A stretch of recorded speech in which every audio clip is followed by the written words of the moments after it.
বিশিষ্ট সংগীত শিল্পী লাহৰী মোহন দত্ত অভিনন্দন গ্ৰন্থ সুৰৰ লহৰে লহৰে লাহৰী উন্মোচন।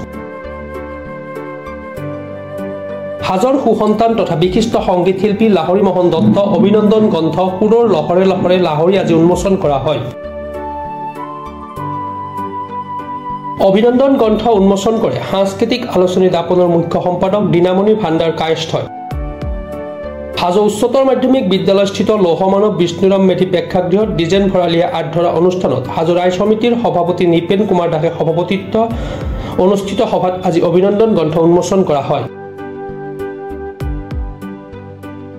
গ্ৰন্থ উন্মোচনী সভাত হাজো পঞ্চতীৰ্থ পৰিচালনা সমিতিৰ দলৈ শিৱপ্ৰসাদ শৰ্মা, সংগীত শিল্পী লাহৰী মোহন দত্ত, সম্পাদনা সমিতিৰ সভাপতি মোহন চন্দ্ৰ মালাকৰ, সম্পাদক সনাতন বৈশ্য, অধ্যাপক ডক্টৰ জয়ন্ত কুমাৰ দাস, কৃতি শিক্ষক ইন্দ্ৰকান্ত বৈশ্য, ফজল আহমেদ খানৰ লগতে অঞ্চলটোৰ বৌদ্ধিক আৰু সাংস্কৃতিক সমাজৰ বিশিষ্ট ব্যক্তিসকল উপস্থিত থাকে।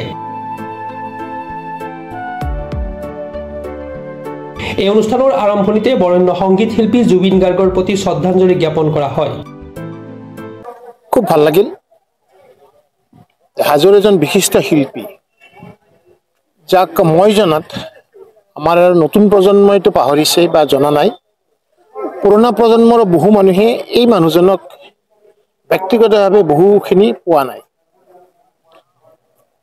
বিভিন্ন কাৰণ, তেখেত চাকৰি সূত্ৰে বাহিৰত আছিল। ইয়াত হাজোৰ পৰা আঁতৰি গৈ ইতিমধ্যে তেখেতে গুৱাহাটীৰ লংকেশ্বৰৰ বাসিন্দা হৈ পৰিছে। গতিকে বহু কাৰণতে তেখেতে এই সমাজখনৰ পৰা আঁতৰি আছিল। কিন্তু তেখেতৰ জন্মস্থান হাজো আৰু তেখেত এজন বিশিষ্ট শিল্পী। অনাতাঁৰ কেন্দ্ৰৰ লগতে বিভিন্ন ধৰণৰ গীতৰ সৃষ্টিৰে তেখেতে এটা সময়ত হাজো অঞ্চলত বিশেষ এটা গুৰুত্ব লাভ কৰিছিল বা সমাজত তেখেতে যথেষ্ট সন্মান লাভ কৰিছিল।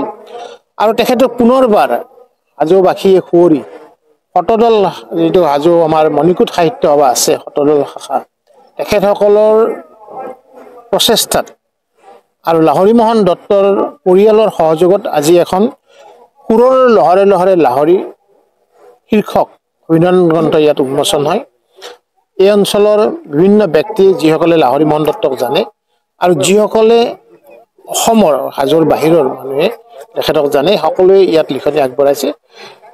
ভাল লগা কথা এটাই যে আমি যিসকল প্ৰতিভাধাৰী, যিসকল দক্ষতা থাকে, যিসকল সৃষ্টিশীল মানুহ, সেইসকলকে যুগৰ পিছত যুগ, প্ৰজন্মৰ পিছত প্ৰজন্মত জীয়াই ৰখাৰ কাৰণে এনেকুৱা অভিনন্দন গ্ৰন্থ এটা উৎকৃষ্ট মাধ্যম। আৰু সেই মাধ্যমৰ সহায় লৈ আজিৰ এই বৌদ্ধিক সমাজখনে এটা সুন্দৰ নিদৰ্শন দাঙি ধৰিছে। ব্যক্তিকে বিশ্বলৈকে নিয়া এটা প্ৰক্ৰিয়া, যিটো সুন্দৰ প্ৰক্ৰিয়া, এই অভিনন্দন গ্ৰন্থ তাৰেই এটা। গতিকে এনেকুৱা ধৰণৰ সুন্দৰ চিন্তা সমাজত প্ৰস্ফুৰিত হওক।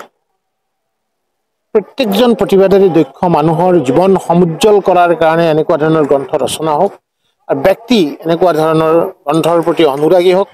পাঠক সমাজে পঢ়ক, নতুন প্ৰজন্মই আমাৰ এই পুৰুষা ব্যক্তিসকলৰ বিষয়ে জানক আৰু তেখেতসকলক প্ৰেৰণা লাভ কৰক, উৎসাহিত হওক, সেই আশা মই ৰাখিছোঁ। ধন্যবাদ। হাজোৰ পৰা কমলাকান্ত দাসৰ ৰিপৰ্ট, প্ৰাতঃ time digital. Mobile plus physiotherapy wellness and rehabilitation centre, দক্ষিণ কামৰূপৰ ব্যৱসায়িক প্ৰাণকেন্দ্ৰ বিজয়নগৰৰ লগতে VIP চক আৰু গুৱাহাটী মালিগাঁও পাণ্ডৱনগৰত থকা তিনিওখন ক্লিনিক বৰ্তমান প্ৰায় 20 বছৰৰ অভিজ্ঞতা পুষ্ট তথা এতিয়ালৈকে প্ৰায় 40,000 ৰোগীক সুস্থ কৰি তোলা ডক্টৰ পল্লৱী নাথৰ তত্ত্বাৱধানত চলি আছে। এই ফিজিঅ'থেৰাপি চেণ্টাৰ তিনিটাত বৰ্তমান অভিজ্ঞ ডক্টৰৰ দ্বাৰা যিকোনো জটিল ফিজিঅ'থেৰাপি চিকিৎসাৰ লগতে যিকোনো ৰোগীৰ ঘৰলৈ গৈ চিকিৎসা সেৱাৰ সুব্যৱস্থাও ৰাখিছে।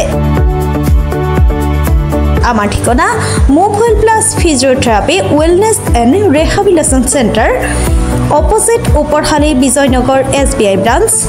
আমাৰ VIP চকৰ ঠিকনাটো হ'ল VIP chowk near VIP bus stop, Borjhar, Guwahati. আমাৰ মালিগাঁও ঠিকনাটো হ'ল চেলাছ 360 physiotherapy and rehabilitation centre, Maligaon, Pandavnagar, Guwahati 12। আমাৰ যোগাযোগ নম্বৰ হৈছে 8011744696।